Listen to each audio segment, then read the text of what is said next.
Alors, مرحبا بكم. On est toujours au Smart City. معنا واحد ضيف spécial, Sidi Abdelhamid, président du groupe العالمي. Groupe العالمي, il opère dans 3 secteurs distincts: la technologie, les énergies renouvelables et l'immobilier. مرحبا Sidi Abdelhamid. بارك الله فيك. Vous êtes aussi président de l'association des lauréats des ingénieurs de l'IMPT. Exactement. C'est bien ça. Alors, Sidi Abdelhamid, dans cette dynamique que connaît le Maroc de digitalisation et l'adhésion à la transformation digitale, j'aimerais bien savoir comment le groupe Les Alami adhère à cette politique-là, surtout que vous opérez et dans l'immobilier et dans la technologie, donc je pense que la Smart City se croise quelque part. Effectivement, en fait, comme vous venez de dire, donc il y a une très belle dynamique aujourd'hui au Maroc. Quelques jours passés, donc il y avait le GITEX, on était exposants là-bas. Donc c'est le premier rendez-vous africain. Historiquement, donc c'est déjà jamais vu en Afrique. Donc c'était vraiment une très belle réussite au Maroc. Donc félicitations pour tous les organisateurs, le ministère, l'ADD et toutes les parties prenantes. Aujourd'hui, on est là à Casablanca avec ce rendez-vous annuel de Smart City. Donc, le débat de Smart City donc, a été évoqué quelques années déjà. Donc là, moi, je peux citer quelques success stories que notre groupe a y participé, notamment donc, le projet de la ville verte à Ben Guerir. Donc, on avait donc fait une installation donc d'énergie, oui, voilà, des panneaux solaires donc pour l'alimentation en énergie renouvelable du campus. Pour toute une ville. Voilà, pour tout le campus de la ville verte. Donc c'était intéressant. Elle était en collaboration avec le groupe OCP, avec l'Irizen, avec plusieurs partenaires. Donc c'était une réussite. Là, avec la question des Smart City, de part de notre expertise et notre c'est-à-dire contexte d'intervention, donc j'aimerais bien soulever le point de la sécurité. Et surtout la cybersécurité, oui. Justement, parce que qui dit Smart City dit objet connecté. Oui. Et qui dit objet connecté, donc source de vulnérabilité. Voilà, c'est une source de vulnérabilité. Donc la question de sécurité se lève automatiquement. Donc là, c'est important justement de prendre en considération ce facteur, parce que si on ne sécurise pas, donc oui. Ça peut revenir contre nous. Exactement, ça peut bouleverser beaucoup de choses. On peut risquer donc la perte de données. On peut risquer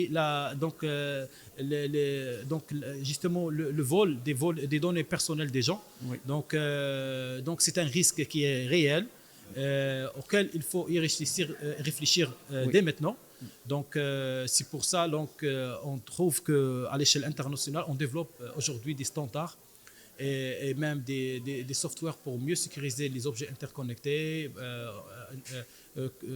que ce soit côté donc, supervision, que ce soit côté analyse de données, analyse de logs, corrélation de logs, parce que c'est important.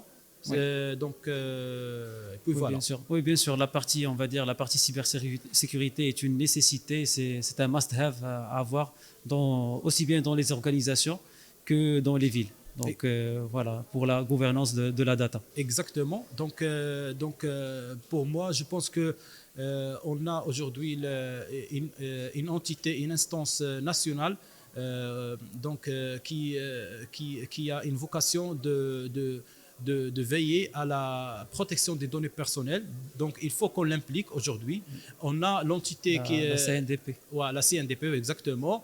On a également la direction sous tutelle de l'administration de la défense nationale qui veille à la sécurisation donc, de toutes les entités de l'État, oui. De l'État public. La DGSSI.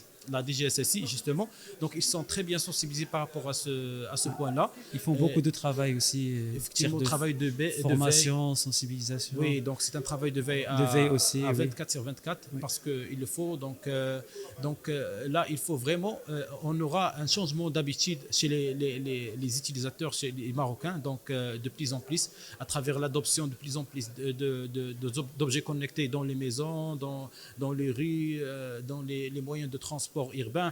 Donc, et cela nécessite quand même un travail de sensibilisation et d'éducation que les associations, le Mujtama al-Madani, tout le monde doit être impliqué justement pour pouvoir sensibiliser les gens sur les meilleures pratiques qu'il faut adopter dans ce sens-là pour mieux sécuriser. Parce que, comme disent les Américains, donc, the worst scenario will one day happen. C'est-à-dire qu'on ne peut pas donc, avoir le zéro risque. Oui, Ça bien n'existe sûr, pas ça dans la n'existe vie. pas. Exact. Mais on peut agir de telle sorte à minimiser de plus en plus ce risque-là. Et c'est ça notre rôle, chacun de son côté, chacun de sa position. Super, super. Alors peut-être pour conclure, Saïd Hamid, je sais aussi que vous êtes très actif dans la vie associative et bénévolat, masha'Allah. Donc est-ce que vous avez aussi des activités qui touchent à la technologie dans ce sens? Justement, donc, en parlant de Smart City, peut-être on peut c'est-à-dire, élargir le scope pour parler d'un Smart World. C'est-à-dire même pour les zones rurales, on a l'agriculture donc, intelligente aujourd'hui. Oui. Donc, on a les drones, on a pour pouvoir optimiser donc, aux agriculteurs, c'est-à-dire tout ce qui est système d'irrigation, donc l'adoption d'intelligence industrielle et même artificielle dans l'agriculture aujourd'hui va beaucoup faciliter la vie des agriculteurs. Mais bon, pour rester, c'est-à-dire terre à terre, donc pour nous dans le contexte marocain, il faut déjà donc veiller à la connexion, assurer une connectivité aux zones rurales, assurer quand même l'électricité, l'accès à l'électricité, à l'eau potable, c'est-à-dire les besoins vitaux. Oui, bien sûr. Et même pour de point de vue éducation, donc là, aujourd'hui, on veille à fournir donc des PC, des outils électroniques pour pouvoir faciliter la vie aux élèves dans les primaires, dans les écoles. Et bien sûr, comme j'ai bien mentionné au départ, aujourd'hui, on a un devoir social d'assurer déjà les besoins vitaux dans nos zones rurales. Très bien, super. Merci beaucoup, Saïd Hamid. Merci à vous. À très bientôt, Inch'Allah. Merci. Et restez toujours connectés, la story et Tech Africa. Merci. Merci beaucoup. Merci.